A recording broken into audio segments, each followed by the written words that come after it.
Greetings, Aris. This is Ryan Sheffer, PGA professional at Monarch Beach Golf Links, here with a video review from today's golf lesson. So what we're going to do is take a look over here on the left to start, and we'll just talk about some stuff that we're working on. So as we swing back here, what we were working on today was trying to stay very centered in the swing, which this was a little bit later in the lesson today on this one. So what I'm referring to as far as staying centered is try not to have your head sway too much from where it starts. So if I drew a line off your shoulder and then off the other shoulder, trying to keep your head kind of within that frame. You can see there it starts to get a little bit outside of that, a little bit more into your right leg as you swing.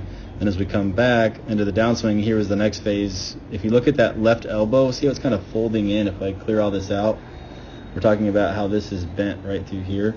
We want to get that a little bit more straight coming through that shot. So that's causing you a loss of power. That was one of the things that you talked about trying to focus on during our lessons, is trying to gain more distance and speed. So let's now take a look over on the right, and we'll see something else that I noticed that was happening. So I'm going to draw a line right there by your hands, and what we're going to see is as we swing back, the hands working inside. As we get up to the top, you're doing a really good job of creating a full turn, so I like that aspect of it because that does promote the ability to create more power.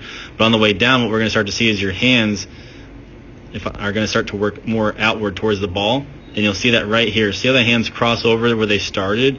They're actually nearer to the golf ball, and then you have to kind of come out of your posture and stall out your turn, and that's what causes kind of more of that chicken wing effect where the club then swings really low and left around you. Now, overall, you're making a pretty good move on the golf ball. We do a good job of hitting the ball fairly solid, but there's some things that we can improve, which we'll talk about here in this next video. All right, Aris, so let's talk about what we did today. At the very start of today's lesson, we noticed that the club was whipping inside of you, and you get to the top with this very level shoulder position. So what we wanted to improve is we wanted to get the shoulders a little bit steeper, because if the club goes shallow like that, you tend to want to go outward. So we had you do an exercise with the wall, where we went towards this wall here. You're about an arm's reach away.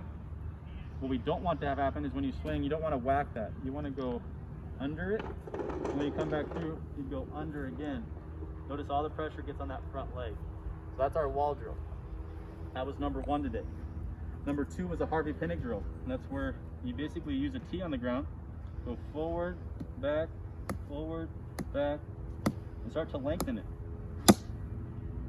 And you'll find that this is a really good drill for rhythm and understanding more of what actually occurs in the golf swing.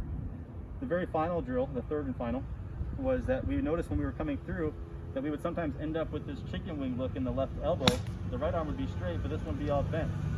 So I gave you a drill called the extended club drill, where you hold the club here, almost near the club head. This grip side will be on your left side of your body. You'll get into your posture, and you'll make some little swings here, trying to get it to where the handle doesn't go back, snapping back into you. If you don't rotate, and it's all arms, this will whack you like that. And if you're allowing the body to turn, you'll find that you'll feel like that's not whacking you anymore. Now, in reality, there is going to be a little bit of this snap at impact, but a good drill for you is to do this to create more of an understanding or a feeling of the body staying in sequence with the club. So work on those three things, and I'm sure it will help you a lot.